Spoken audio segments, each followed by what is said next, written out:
Coming up on First at 4 with the Kentucky primary election just more than 1 week away, we're taking a look at how clerks are getting ready.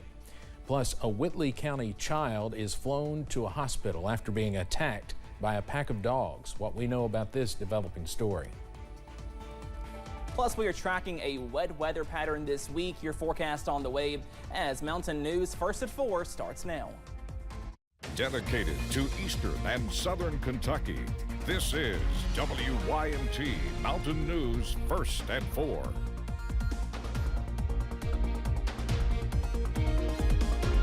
Good afternoon, I'm Steve Hensley. First at 4, the Kentucky primary election is about 1 week away, next Tuesday, May 21st. County clerk's offices across the state are gearing up for the election. Knott County Clerk Reese Cornett says they are still going through the early in-person and absentee voting process with nearly 70 in so far. So it takes quite a while to prepare for it, but we started out with our absentee voting. And it started April the 6th through May the 7th, and then we change over to the absentee portal. Sounds like it's a busy office today. Excused in-person absentee voting goes until Wednesday. Unexcused in-person voting is May 16th through the 18th. Coming up tonight at 6, find out how some clerks' offices are preparing for delays and technical difficulties. A warning is issued in Whitley County after a child was reportedly attacked by a pack of dogs this morning. The fiscal court says a large pack of dogs attacked a 2-year-old child. Leaders there say the dogs are still on the loose. We're told crews airlifted the child to the hospital. County leaders say around 10 large dogs and possibly a coyote attacked the child in the Johnny Hollow area of Rockholds. Animal Control is searching for the dogs. If you spot them, do not approach them. Call 911. We'll have the latest on this developing story at 6. After some dry and sunny weather on Sunday, also for most of your Monday, we are tracking some changes as we go into this evening. Also for most of this week, up on the radar, tracking an increase in those rain showers as you go close to the Kentucky and Tennessee border over parts of Campbell County, Tennessee, pushing into parts of Wayne County, also into McCreary and Whitley County. A first alert, some light showers not too far away. Some good news, no severe storms in the short term, but we are tracking some more light showers as we go into the rest of your Monday.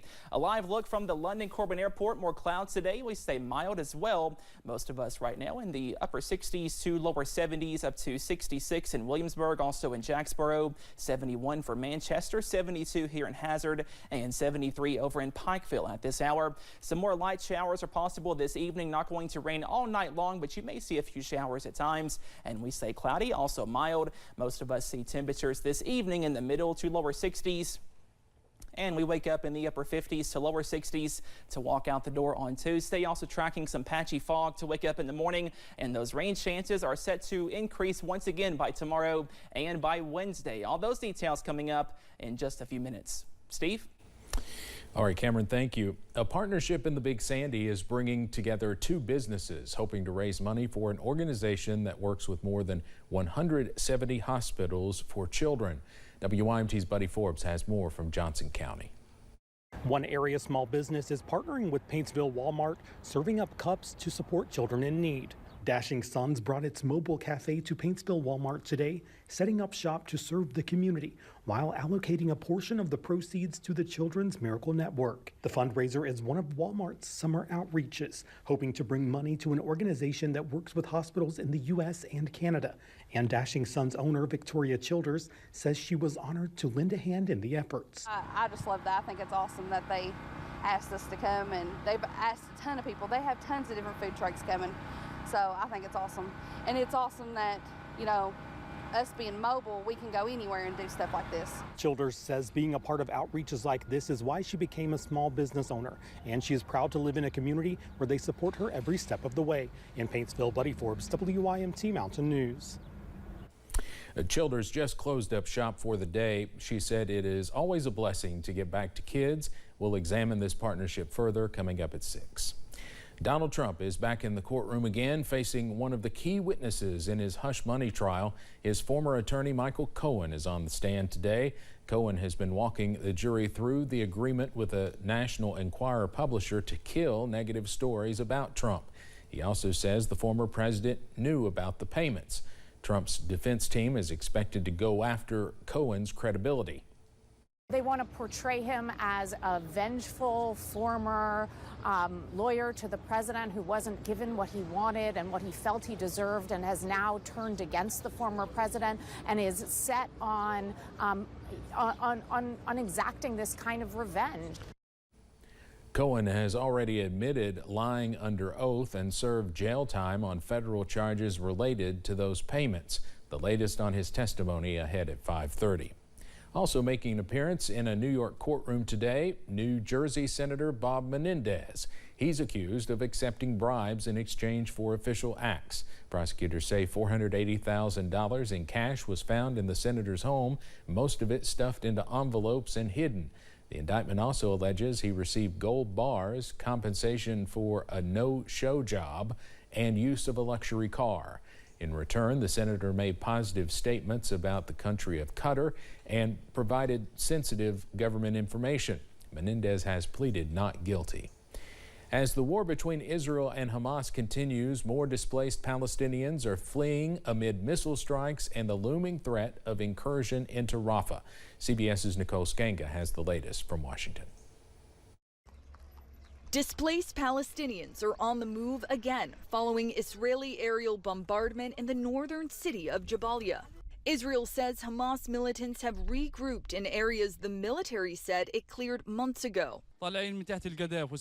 This man says they escaped the attacks in Jabalia, saying the Israeli army keeps displacing us. Newly released video from the Israeli military is set to show the opening of a new humanitarian aid crossing into the Gaza Strip. Israelis paused for 2 minutes of silence Monday, remembering all the country's war dead. But the ongoing war with Hamas dominated the annual Memorial Day. זה או אנחנו, ישראל, או הם, מפלצות החמאס. Prime Minister Benjamin Netanyahu told the audience it's either us, Israel, or them, the Hamas monsters, vowing to be victorious. The U.S. has cautioned against a major military assault on the southern city of Rafah and is particularly concerned with what happens after the war. Secretary of State Antony Blinken told CBS's Face the Nation Israel needs an exit strategy and a replacement Palestinian government. You're going to have a vacuum, and a vacuum that's likely to be filled by chaos, by anarchy, and ultimately by Hamas again. Some 300,000 Palestinians fled Rafah over the weekend. This already crowded tent city on the Mediterranean shore may not be able to cope with further influx. Nicole Skanga, CBS News, Washington. Coming up on First at 4, the Duke and Duchess of Sussex spent 3 days in Nigeria. How Harry and Meghan used their celebrity status to highlight the causes they care about. And the umbrella is your friend this week. Your first alert forecast after this break.